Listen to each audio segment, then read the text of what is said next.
The ICU was silent except for the ventilator's rhythm. Admiral Hale hadn't spoken in 11 days. 4 Navy doctors had tried, 2 psychologists, a chaplain. All refused entry with a single gesture, his hand, slow and final, cutting the air like a blade. The new night nurse walked in without knocking. She set down the tray, checked the IV, then leaned close to his ear and whispered 2 words no one else in the building should have known. His eyes opened. Naval Medical Center San Diego operated like a machine, sterile, efficient, and bound by hierarchy. But for 11 days, that machine had been stalled by one man in room 407. Admiral Vincent Hale was dying. And he wouldn't let anyone help him. The staff spoke about him in hushed tones near the nurse's station, voices low as if he could hear them through the walls. He was a legend, they said, a SEAL commander who'd run operations no one could talk about. 3 Bronze Stars, a Silver Star, 28 years of service.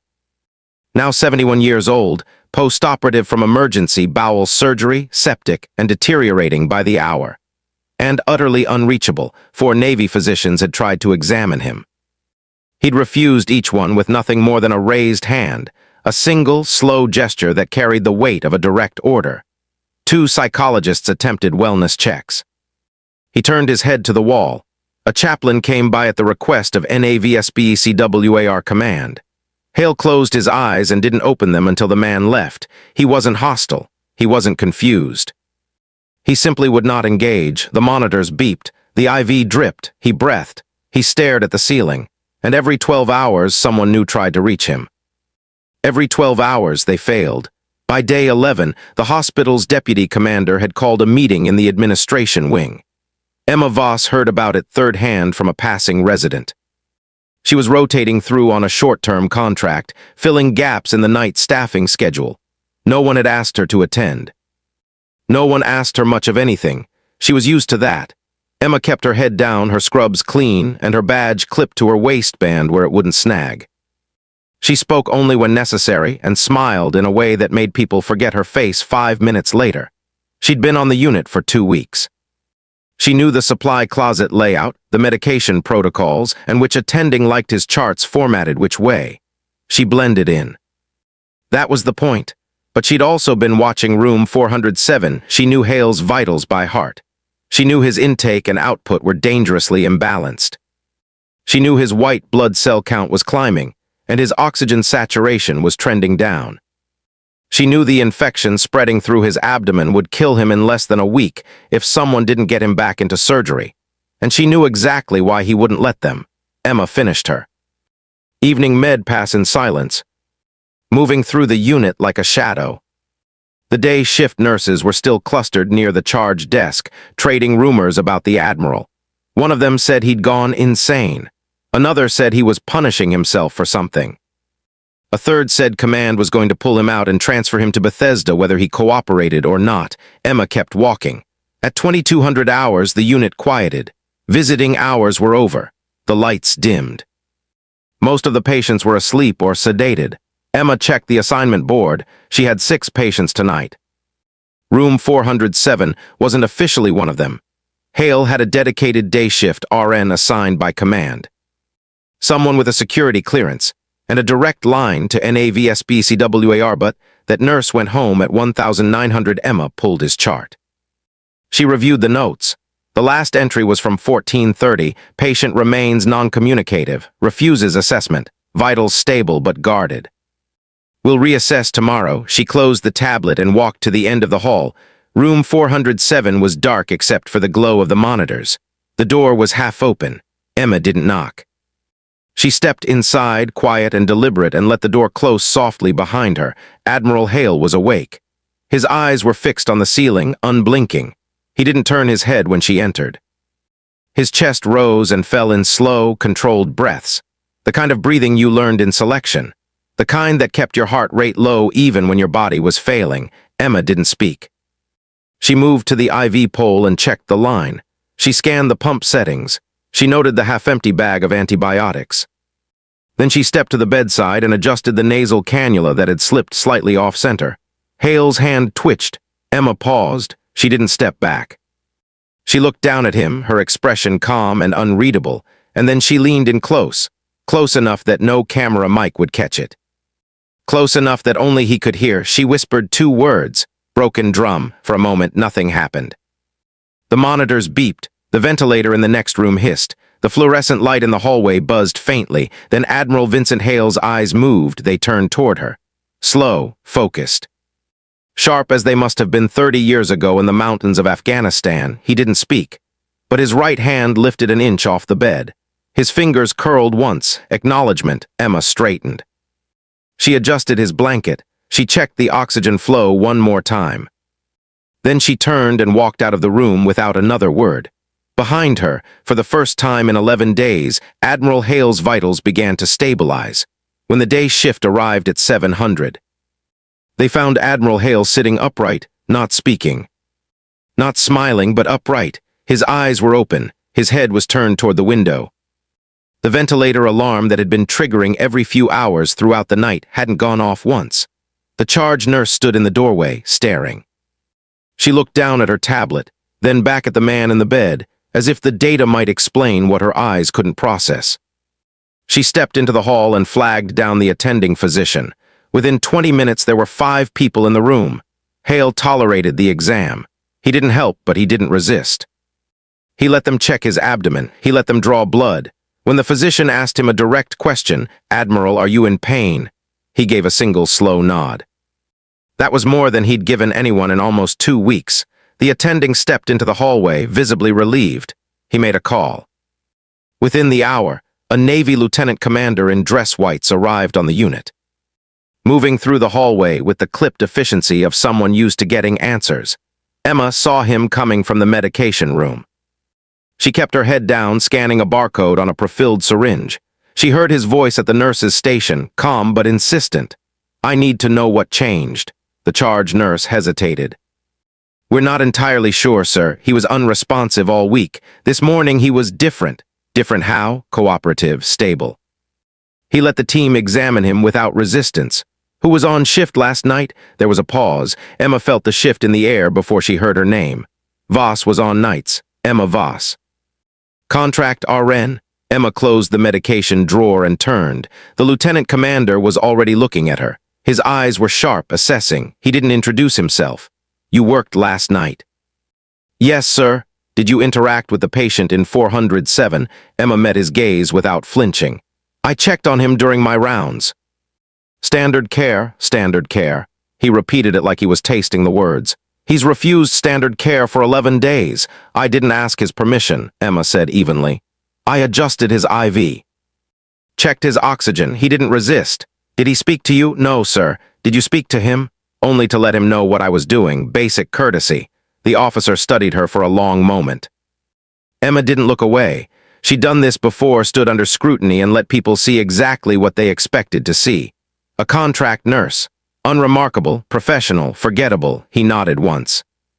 "Carry on." He walked away. Emma returned to her med pass, but she felt the weight of the question he didn't ask. That night, Emma returned to the unit at 1900. The day shift gave report in clipped, efficient sentences. Hale's labs were improving. He'd tolerated a liquid diet. He still wasn't speaking, but he was responding to yes or no questions with gestures. Command was cautiously optimistic. No one mentioned her by name. No one said thank you or what did you do. She was a night nurse. She was temporary. She wasn't part of the story. That was fine. Emma took her assignment and moved through the unit in silence. She passed room 407 twice during the first 2 hours of her shift. Both times, she glanced through the window. Both times, Admiral Hale was awake, staring at the door. At 2200, she entered. This time, he turned his head before she reached the bed. Emma closed the door behind her. She didn't speak immediately. She checked his IV line, noted the new antibiotic hanging from the pole, and scanned his wristband. Then she leaned in, her voice barely more than a breath. "They're going to push for surgery in the next 48 hours. Your infection's spreading. If you don't consent, they'll get a court order." Hale's eyes locked onto hers. He didn't nod. He didn't blink. But his right hand moved, slowly, deliberately, and he tapped 2 fingers against the bed rail twice. Emma understood. She pulled a pen from her pocket and took his hand. His skin was thin, papery, but his grip was still there, faint but present. She turned his palm up and pressed the tip of the pen lightly against his skin. "Tell me," she whispered. Hale's fingers curled. He guided her hand. She felt the pressure, the intent, even though his strength was fading. He traced a shape, a letter, then another. Emma's face didn't change. But her chest tightened. He was spelling a name, not his own. When he finished, she pulled her hand back slowly. She looked down at the faint ink marks on his palm, already smudging. Then she looked back at him. "El check," she said quietly. Hale closed his eyes, not in defeat. In trust, Emma left the room. At 600, just before shift change, the charge nurse found Emma charting at the far end of the hallway. "Voss," Emma looked up. "The admiral let the surgical team in this morning." He signed the consent. Emma nodded. "That's good, yeah." The charge nurse tilted her head, studying her. "You know, it's strange. He's been refusing everyone for almost 2 weeks. Then you show up and suddenly he's cooperating." Emma closed her laptop. "Maybe he just needed time, maybe." The charge nurse didn't sound convinced. "You coming back tonight? If I'm on the schedule, you are." Emma stood, slinging her bag over her shoulder. "Then I'll be here." She walked past the nurse's station, past the resident typing notes, past the cleaning crew mopping the hallway. No one looked up. No one asked questions. But as she pushed through the double doors and stepped into the early morning light, she felt the weight of what she'd promised. A name traced in ink on a dying man's palm.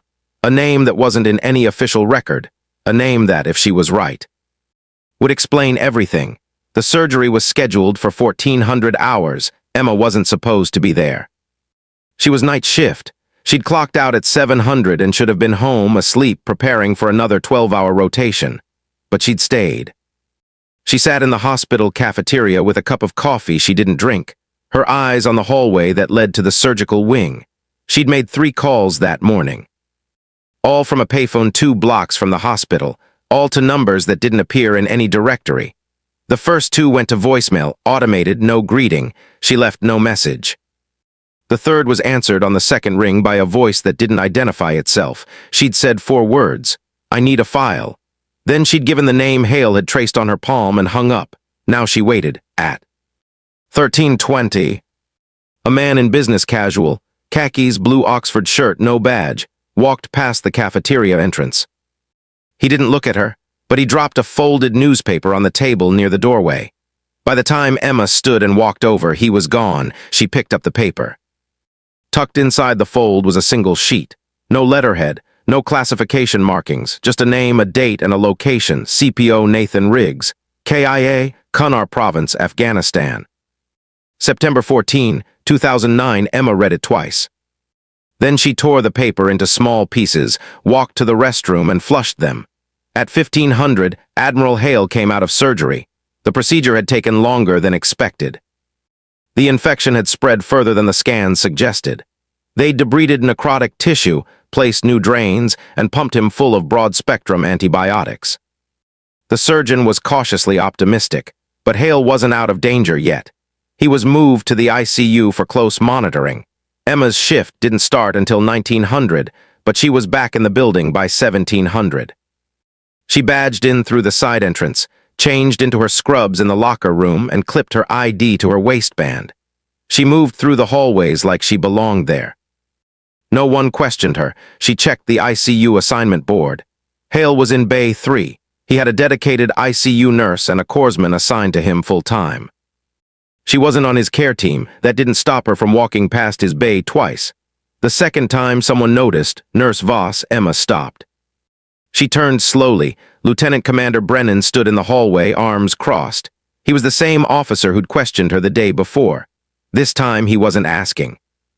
He was blocking her path. "Sir, you're early for your shift. I like to review the charts before I take report. Admiral Hale isn't on your assignment." "I know." Brennan took a step closer. His voice stayed calm, but his posture didn't. "I've been looking into your background." Emma's face didn't change. "That's your right, sir. You've been contract nursing for 6 years. Mostly short-term placements. 3 months here, 2 months there. VA hospitals, military treatment facilities, a few rural clinics. Never more than 6 months in one place. I like the flexibility. You have no social media presence. No permanent address on file. Your references check out, but they're all administrative contacts, HR departments, staffing agencies.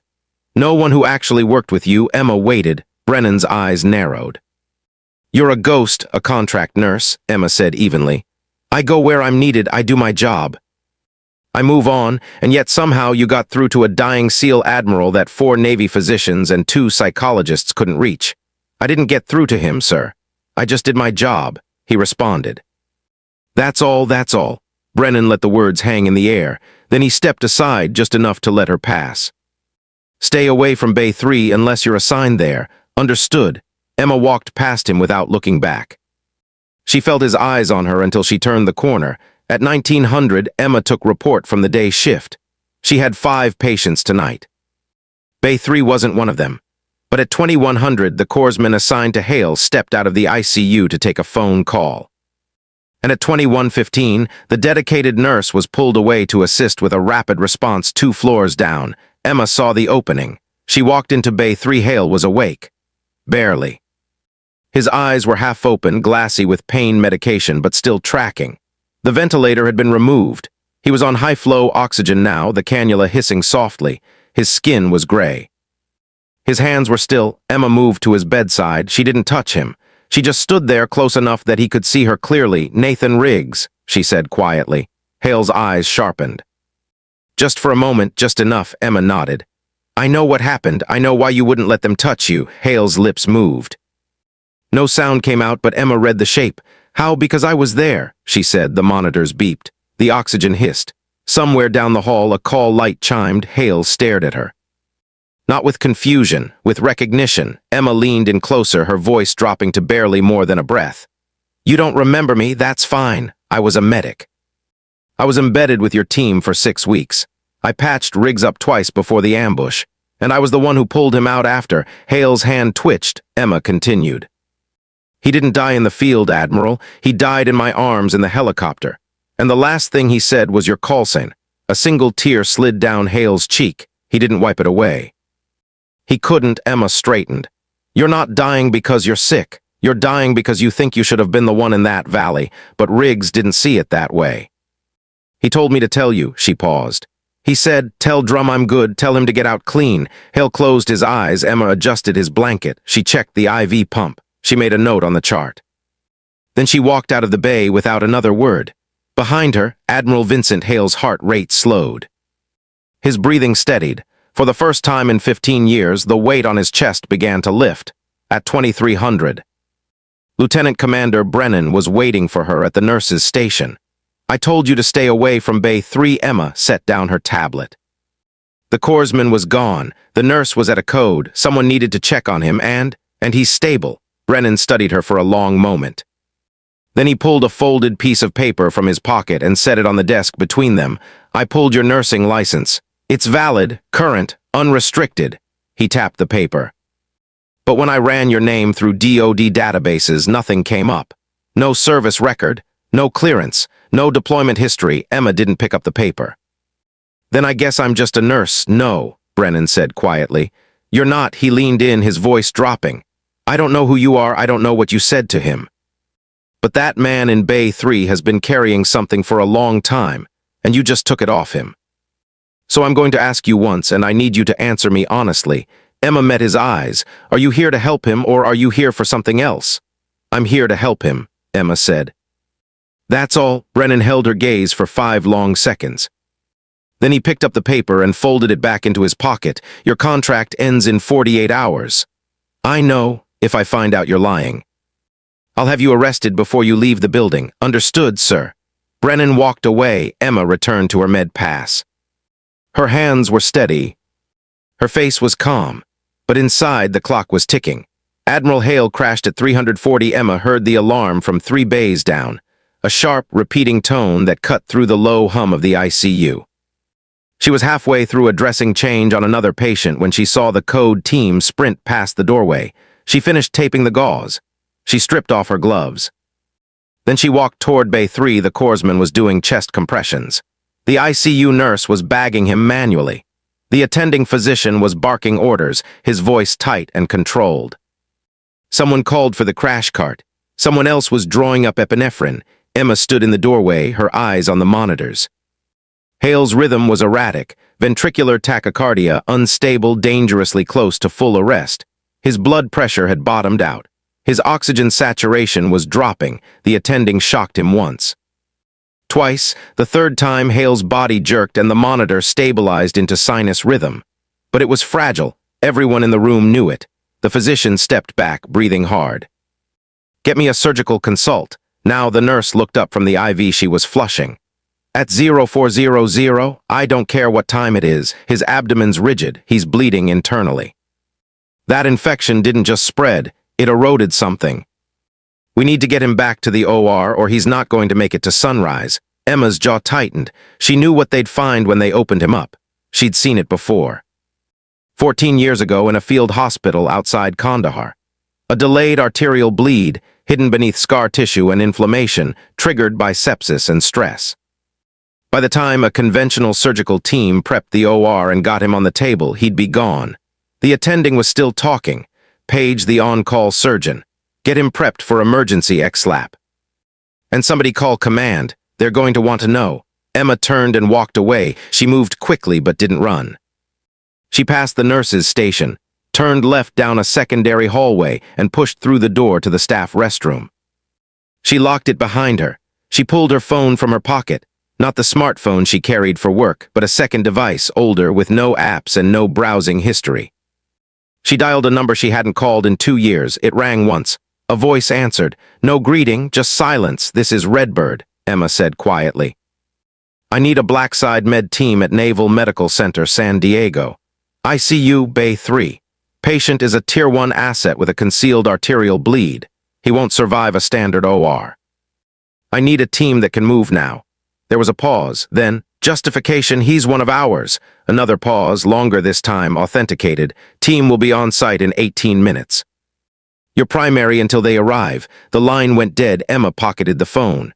She washed her hands. She looked at herself in the mirror, scrubs wrinkled, hair pulled back, eyes calm. She didn't look like someone who just called in a favor that could end her career. She dried her hands and walked back onto the unit. At 3:58, Lieutenant Commander Brennan arrived on the ICU floor. He was out of uniform, jeans, a navy sweatshirt, his hair uncombed. Someone had called him at home. He found the attending physician outside Bay 3 reviewing labs on a tablet. Status: unstable. "We've got him temporarily controlled, but he's bleeding somewhere we can't see. Surgeon's on the way, but he's coming from off base." "It's going to be close." Brennan looked through the window into the bay. Hale was pale, intubated again, surrounded by lines and monitors.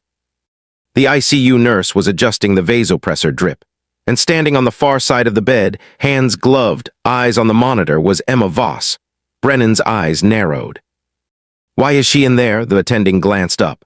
"She offered to assist. We're short-staffed. I'm not going to turn down an extra set of hands." Brennan pushed through the door. Emma didn't look up. She was checking the arterial line, her movements smooth and practiced. She called out a blood pressure reading. The attending acknowledged it from the hallway. "Voss," Brennan said quietly. "Not now, sir. I told you not now." Her voice was calm, but it carried an edge. She didn't look at him. Her eyes stayed on Hale.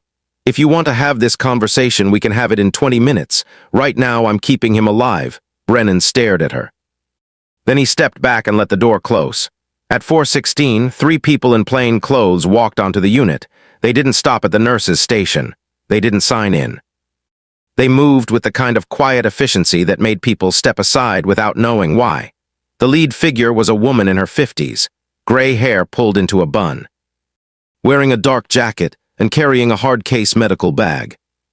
Behind her were 2 men, one young, muscular, carrying equipment, the other older, leaner. With the watchful eyes of someone who'd spent decades in places that didn't exist on maps, they walked directly to Bay 3. The attending physician stepped into their path. "Excuse me," who are the woman handed him a card. He read it. His face went pale. "You're not on the surgical roster." He said. "No," the woman replied. "We're not." She walked past him into the bay. Emma looked up. Their eyes met. The woman nodded once. "Redbird, ma'am." The woman moved to the opposite side of the bed and began her assessment. She didn't ask questions. She didn't consult the chart. Her hands moved over Hale's abdomen with the kind of precision that came from doing this in far worse conditions. "Arterial bleed, superior mesenteric branch," she said quietly. concealed by adhesions. He's got maybe 30 minutes before he exsanguinates, Emma nodded. OR's not prepped yet. We're not using the attending physician, still standing in the doorway, spoke up. You can't operate here. This is an ICU bay, not a surgical suite. The woman didn't turn around. Leave, I'm the attending physician on leave, or I'll have you removed. The doctor looked at the two men flanking the door. Neither of them moved, but something in their stillness made the decision for him. He stepped back into the hallway. Lieutenant Commander Brennan was still there, his phone in his hand. I'm calling base security. The older man in plainclothes looked at him. You can try, Brennan dialed. The call didn't connect. He looked down at his phone. No signal. The man smiled faintly. We'll be done in 40 minutes. Wait, the door closed. Inside the bay, the woman was already setting up. The younger man pulled a portable surgical kit from his pack, sterile drapes, retractors, clamps, sutures. All vacuum-sealed and organized with military precision. The older man started an additional IV line and prepped a transfusion kit. Emma moved into position without being told. She'd done this before, not in a hospital, in dirt, in blood. In the back of a helicopter with the rotors still spinning, the woman looked at her. You current on combat surgical assist? Yes, ma'am, then your second hands stay tight. Don't improvise, understood. The woman pulled on gloves. She didn't use a scalpel. She used a laser cautery pen, fast, precise, minimal bleeding. She opened Hale's abdomen in 4 minutes. Emma held retractors. She suctioned blood. She didn't flinch when the woman's hands disappeared into the wound, working by feel as much as by sight. There, the woman said. Erosion at the anastomosis site. Old repair, probably 15 years. Sepsis weakened the tissue. It's weeping, not spurting. We can patch it, she called out instructions. Emma followed. The older man handed off clamps and sutures without needing to be asked. The younger man monitored vitals and adjusted the drips. It wasn't textbook surgery. It was battlefield medicine, fast, efficient, and ruthless in its focus. No wasted movement. No hesitation. 26 minutes after they'd started, the woman tied off the final suture. Close him. Emma irrigated the wound. The younger man handed her the suture kit.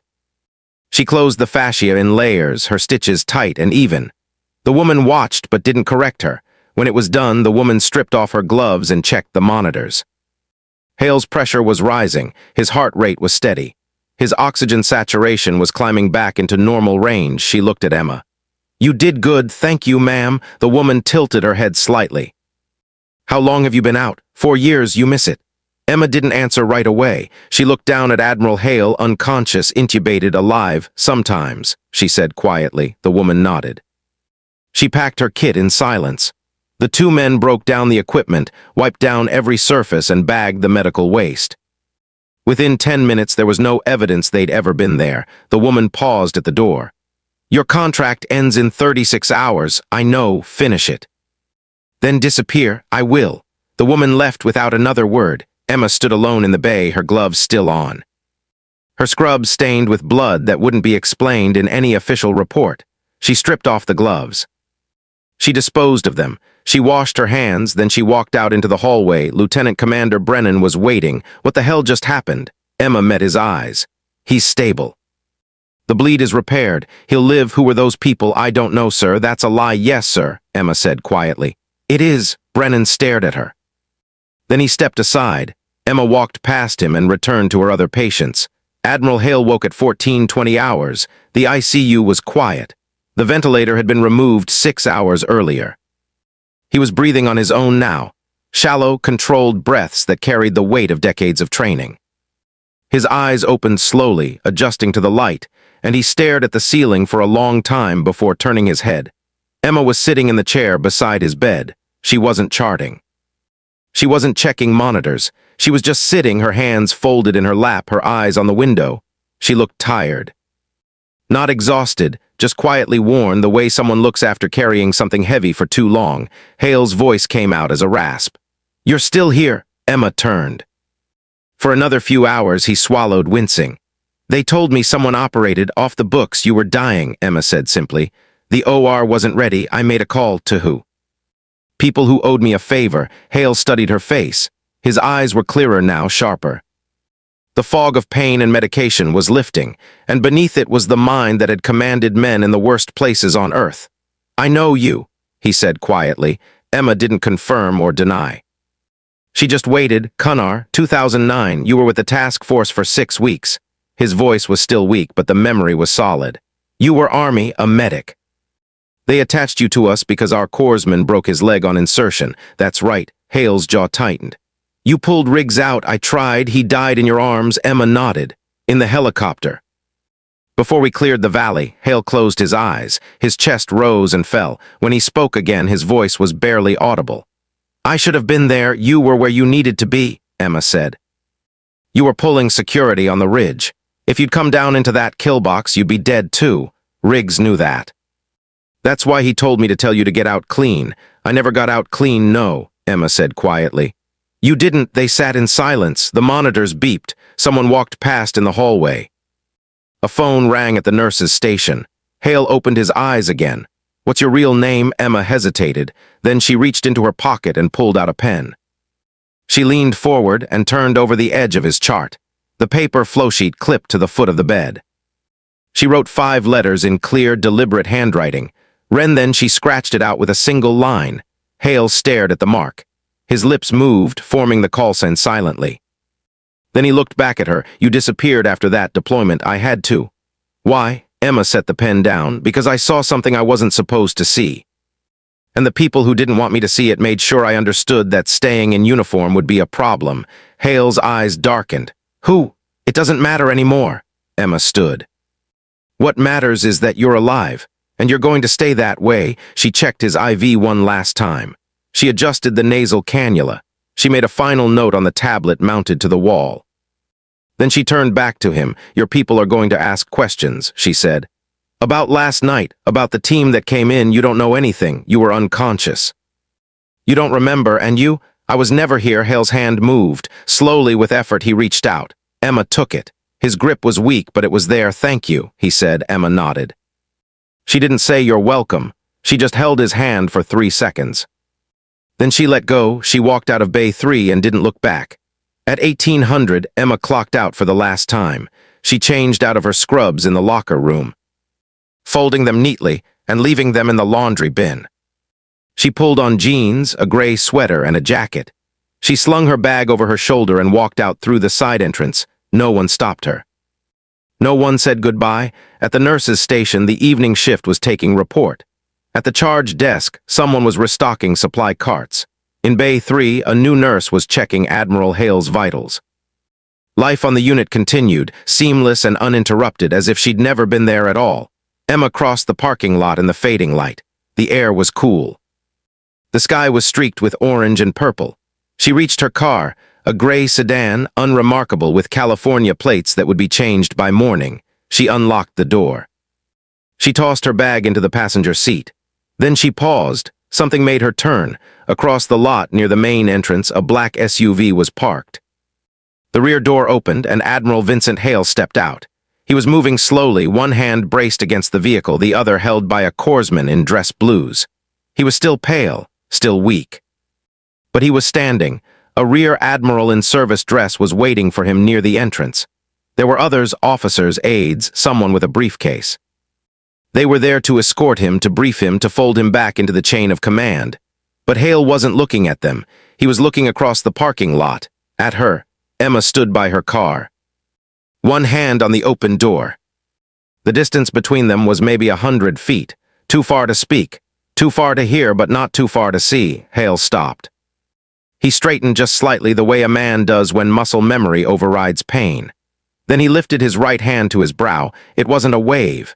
It wasn't a gesture. It was a salute, slow, deliberate. Precise. Emma didn't move. She didn't salute back. She couldn't. She wasn't in uniform. She wasn't active duty. She didn't exist in any official record, but she nodded once. Clear. Respectful. Hale held the salute for 3 full seconds. Then he lowered his hand and turned away. The rear admiral stepped forward, speaking to him in low tones. The corpsman guided him toward the entrance. The doors slid open, and the group disappeared inside. Emma stood in the parking lot for another moment. The wind picked up, pulling at her hair. The sky darkened. Then she got into her car, started the engine, and drove away. 3 days later, Lieutenant Commander Brennan sat in his office, reviewing a file that didn't make sense. Emma Voss's contract had been fulfilled. Her paperwork was clean. Her nursing license was valid. Her references checked out. There were no complaints, no incidents, no flags, but when he tried to pull her employment records from the staffing agency, he was told the file had been archived. When he requested her background check, it had been redacted. When he tried to find her listed address, it didn't exist. He'd made 14 calls in 2 days. Every single one led to a dead end. On his desk was a handwritten note from Admiral Hale delivered by courier that morning. It was short. Let it go. Brennan stared at the note for a long time. Then he closed the file, locked it in his desk, and walked out of his office. He never opened it again. 400 miles north, in a small apartment in Portland with no name on the lease. Emma Voss sat at a kitchen table with a cup of tea she hadn't touched. Her phone buzzed. A text, no name, just a number she recognized. Contract available. San Antonio, 6 weeks. Trauma unit. Emma read it twice. Then she deleted it. She stood and walked to the window. The city stretched out below her, gray, wet, anonymous. Somewhere out there, people were living normal lives, going to work, coming home.